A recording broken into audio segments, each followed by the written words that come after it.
Bharat Russia సైనిక బంధం మరింత పటిష్టం కానుంది. రెండు దేశాల మధ్య విడదీయలేని సైనిక బంధానికి మరింత బలం చేకూరుస్తూ $100 కోట్ల రష్యా నుంచి అత్యాధునిక ఆయుధ సంపత్తిని భారత్ కొనుగోలు చేయనుంది.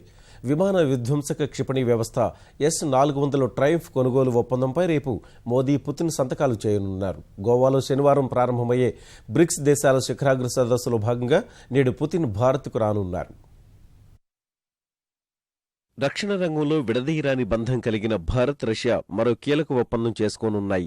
బ్రిక్స్ దేశాల సదస్సులో పాల్గొనేందుకు భారత్ రానున్న రష్యా అధ్యక్షుడు పుతిన్, ప్రధాని నరేంద్ర మోదీతో కీలక రక్షణ ఒప్పందం కుదుర్చుకోనున్నారు. విమాన విధ్వంసక క్షిపణి వ్యవస్థ అయిన S-400 ట్రయంఫ్లను కొనుగోలు చేయాలని భారత్ భావిస్తోంది.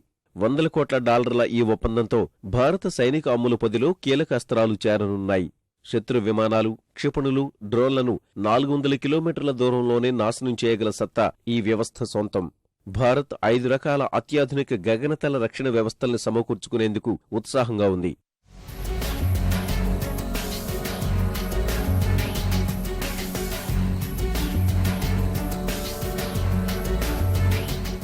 రక్షణతో పాటు భద్రత, వాణిజ్య రంగాల్లో సహకారంపైన మోదీ, పుతిన్ కీలక ఒప్పందాలు కుదుర్చుకోనున్నారు. తొలిసారి పాకిస్తాన్, రష్యా సైనిక బలగాల సంయుక్త విన్యాసాలు చేపట్టిన నేపథ్యంలో జరిగే ఈ భేటీలో పరస్పర సహకారం, వాణిజ్య ఒప్పందాలతో పాటు ఉగ్రవాద నిర్మూలన, స్థానిక, అంతర్జాతీయ సమస్యలపైన ఇరు దేశాల నేతలు ఆలోచనల్ని పంచుకోనున్నారు.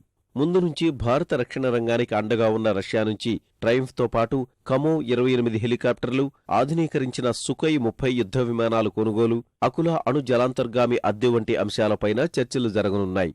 2017 ఏడాది నాటికి ఇరు దేశాల దౌత్యానికి 70 వసంతాలు పూర్తి కానున్న నేపథ్యంలో బంధాన్ని పటిష్టం చేసే దిశగా మోదీ, పుతిన్ ఇరు దేశాల సంబంధాలను పూర్తిగా సమీక్షించే అవకాశం ఉన్నట్లు తెలుస్తోంది.